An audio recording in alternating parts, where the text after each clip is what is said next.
Welcome to part 6 in our lecture related to the movements of Art Nouveau, Fauvism, and Expressionism. And in part 5, we had explored the work of Kathy Kollowitz, and she was associated with the Expressionists, but she really wasn't part of their group, but she incorporated some of their methods, in particular the use of woodblock printing. So we're going to be looking at German Expressionism in particular, and we're going to also be looking at a Russian artist, Władysław Kandinsky.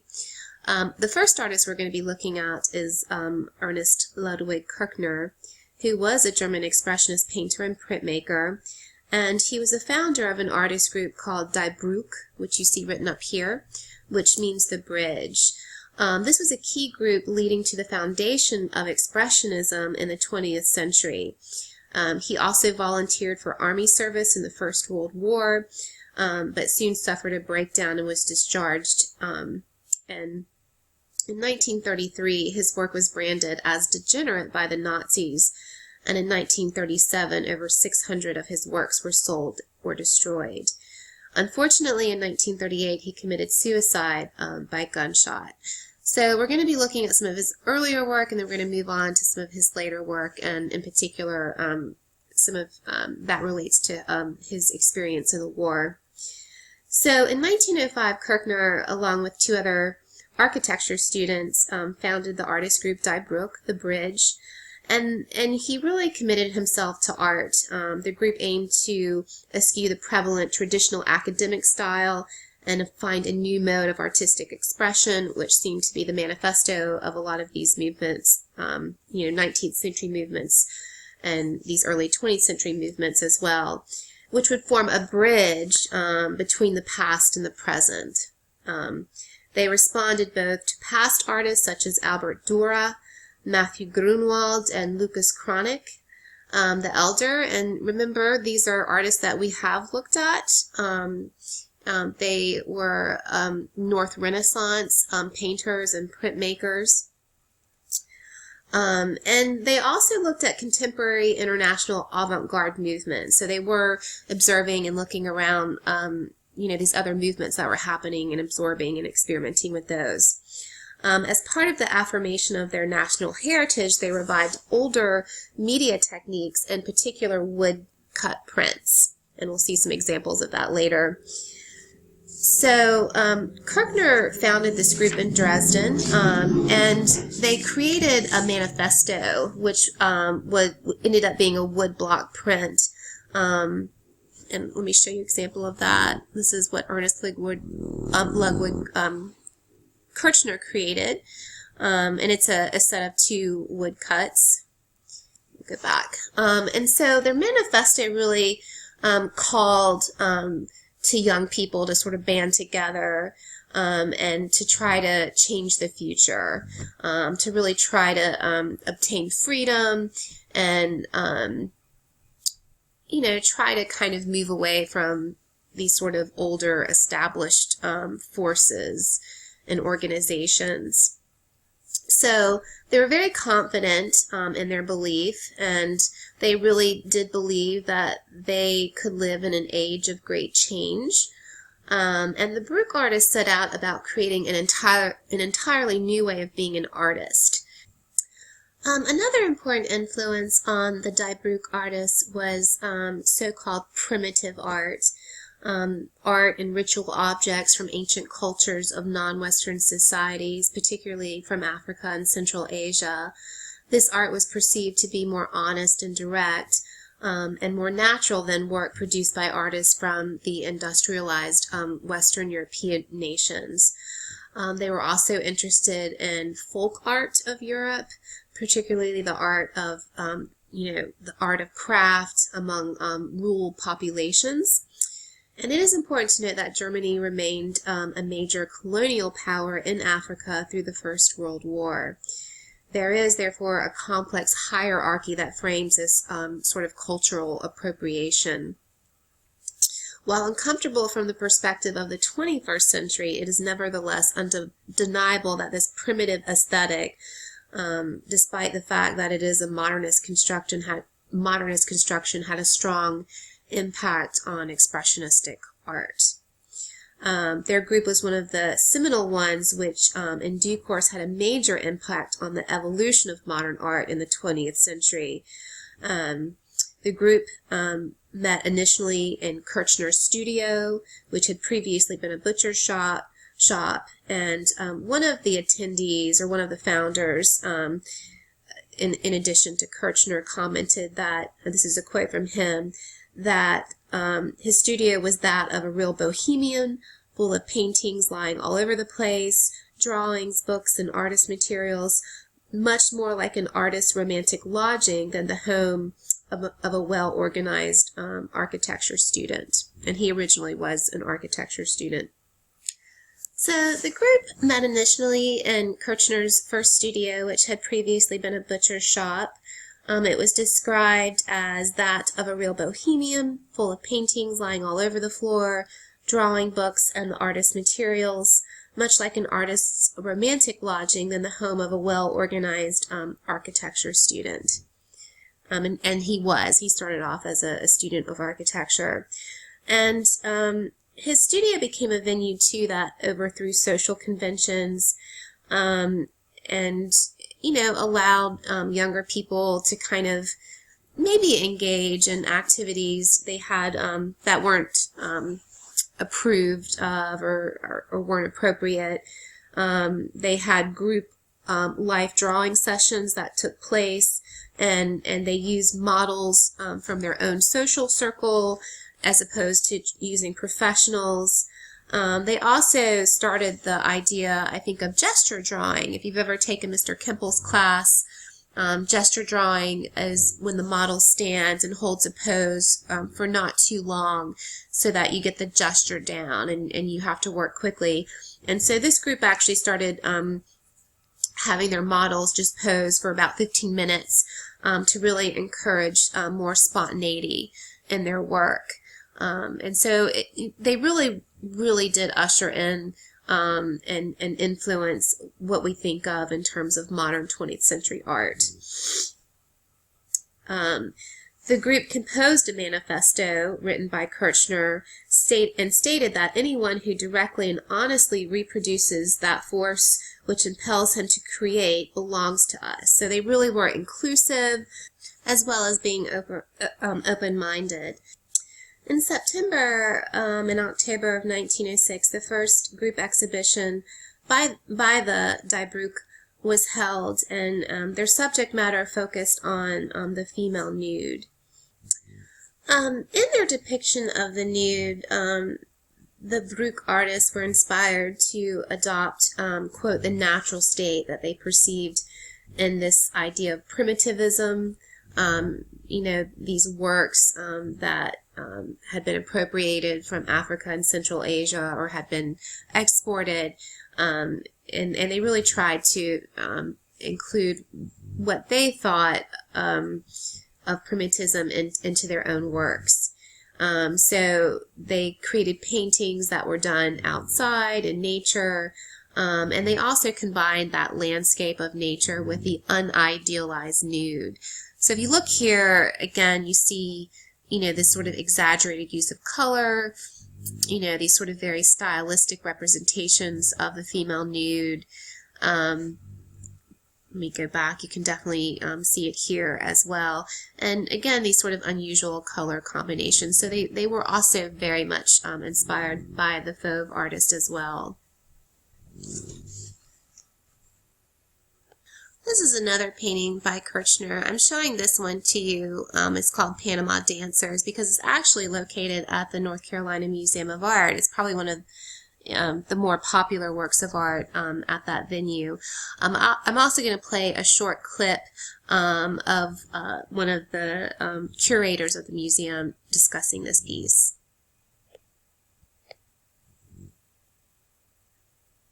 Stop 255. John Coffey, curator of American and Modern Art. Well, this picture has always bothered me. Really, the title has always bothered me because nobody really has explained convincingly who the Panama Dancers were. There were lots of exotic dance troupes moving all over Europe before the First World War. However, nobody's ever found one. Certainly no dance troupe from Panama. And one night I had the painting as a screensaver on my computer, and I looked at it. It suddenly clicked that what I was looking at was a cakewalk.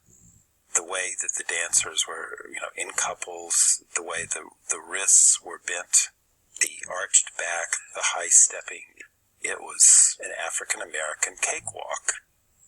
What was going on in the turn of the 20th century, you had a real flowering of African-American vaudeville performance, not just in this country, but it went on tour in Europe. And there was, in fact, a troupe led by this amazing dancer, and she was known as Aida Overton Walker and the Panama Girls.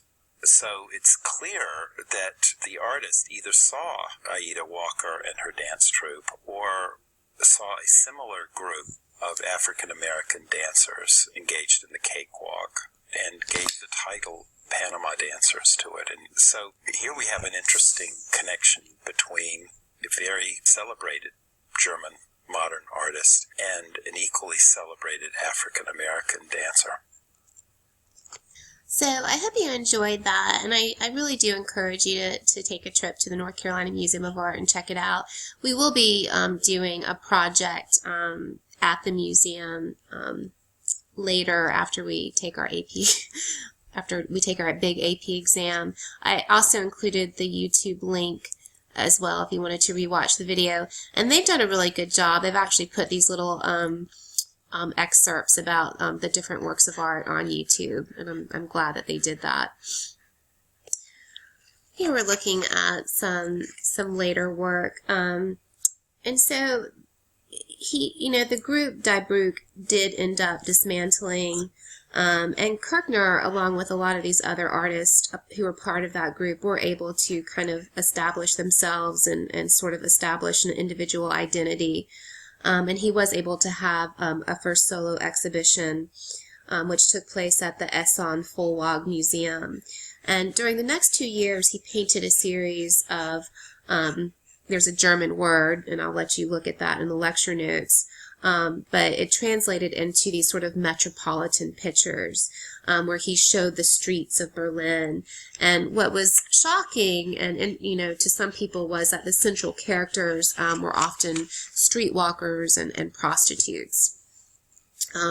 So Kirkner created this painting in a period of loneliness and insecurity shortly after the Broek group disbanded in 1913. It shows two well-dressed prostitutes strolling the street, surrounded by these kind of glancing men.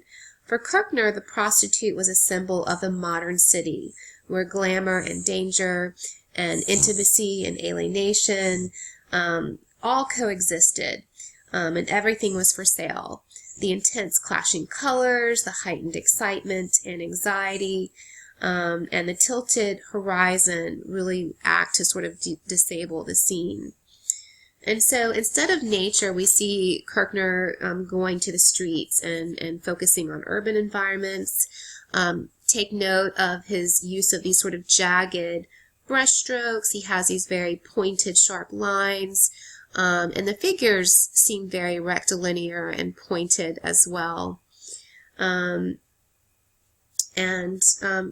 Through this series of paintings, he's really commenting, I think, on the dangers of society, especially this sort of urban society or this industrialization of society. This is another street scene by Kirkner. And by the way, if you can hear heavy breathing, that's my dog Chloe next to me. She gets overheated sometimes, so she pants. So if you hear that, it's her, not me.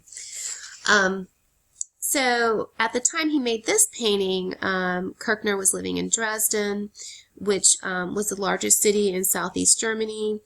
And in a letter to a fellow painter, Erich Heckel, he wrote of the Dresden crowds, completely strange faces pop up as interesting points through the crowd. I am carried along with the current, lacking will. To move becomes an unacceptable effort. And you can see here that Kirkner heightens the colors of the city scene, depicting figures with these almost mask-like faces and vacant eyes. in order to capture the excitement and sort of psychological alienation that he felt was a product of this modernization. This is an even later work done by Kirkner. It's entitled Self-Portrait as a Soldier, and it's an interesting self-portrait. The painting shows Kirkner dressed in a uniform, but instead of standing on a battlefield or some other military context, he's standing in a studio with an amputated, bloody arm, and then there's also a nude model behind him. And so what do you think he's suggesting or trying to say in this painting? And so the Bruck had disbanded in 1913, 2 years before this self-portrait was made. And as I told you before, Kirkner, along with some of these other artists, really developed individually. He created his metropolis series of city streets, and that were inhabited by prostitutes and some seedy figures. And he continues to explore this sort of primitive style, but he eventually is interrupted by the event of the First World War. So we'll talk a little bit about Kirkner and the war, and we'll get back to this painting. So Kirkner volunteered to serve as a driver in the military in order to avoid being drafted into a more dangerous role. However, he was soon declared unfit for service due to issues with his general health and was sent away to recover. So Kirkner's self-portrait really is different than some of the other avant-garde paintings that other artists had created in relation, to the World War, whereas a lot of artists were depicting the horrors that they had witnessed firsthand. Kirkner had never fought, and this painting is instead an exploration of the artist's personal fears. The severed hand and self-portrait as a soldier is not a literal injury, but a metaphor. And so this, in many ways, it differentiates it in important ways from other depictions of wartime amputees. We'll look at the work of Otto Dix in a second, just to give you a comparison. Otto Dix was an artist as well during the Expressionist movement, and he had many representations of wounded veterans, and these were designed to shame politicians, with these grotesque views of soldiers who had been abandoned and were no longer considered useful to the nation. Kirchner's is different. It's metaphorical. It's a self-amputation, a potential injury, not to the body, but really to his identity as an artist. So here's an example of one of Otto Dix's prints. His name is Otto, Ottodix. And you can see it's very different, where it's very gruesome and horrific, and he's really actually depicting, the horrors of the war and what these veterans went through.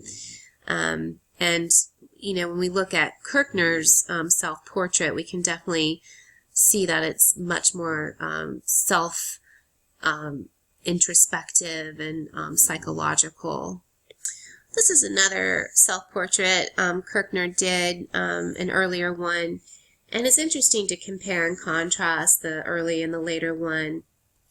So here they are. So I want you guys for a minute to maybe compare and contrast and think about what's different and what's similar. Well, I think the composition is definitely similar. We see the self-portrait, we see Kirkner standing in the foreground with a model in the background. The gender of the models is different. Here you have a female. In the later version you have a male. And it's interesting because the male is nude and the female is clothed in the earlier picture. And Kirkner looks different. Here he's, in the foreground, he looks healthier. He doesn't look as gaunt in the face as he does here. And, he seems confident. He's holding his brush and his palette. And the fact that there's a female nude model, or not a nude model, but a scantily dressed model, might imply that he's had a sexual relationship with her, which wasn't uncommon back then. And, definitely I think there's with his colors, you have these reds and pinks and these sort of pastel blue mixed in here. There's a very sort of sensual tone that he's using with this warm color combination. And so this is where he's youthful and confident. In the later picture, he looks sallow and yellow, and he looks much more angular and pointed. And the colors are definitely, he does still have an unusual color scheme, but the colors are definitely much more muted, excuse me, and darker. And colder as well, where this is warm and bright in the earlier one.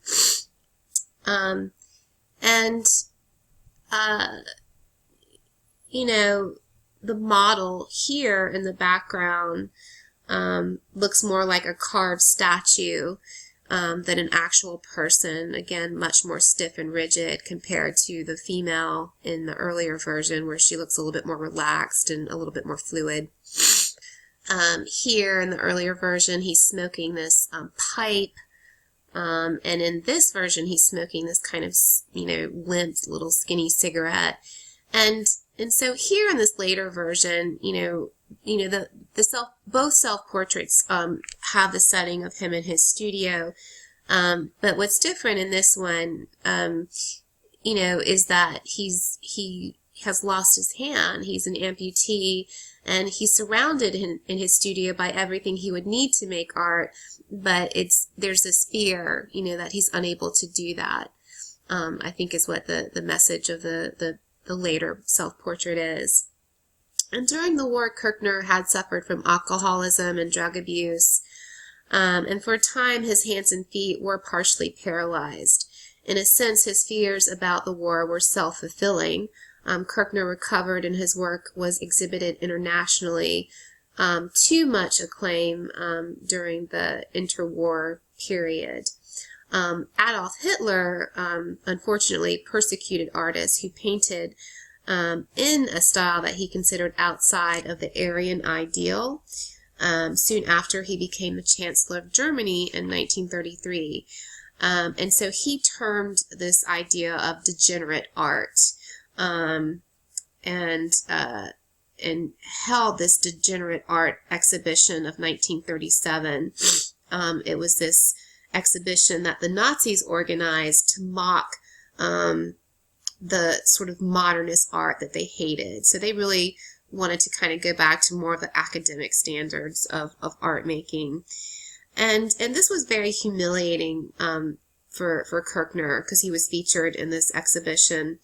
At least 32 of his works were exhibited in the degenerate art exhibition.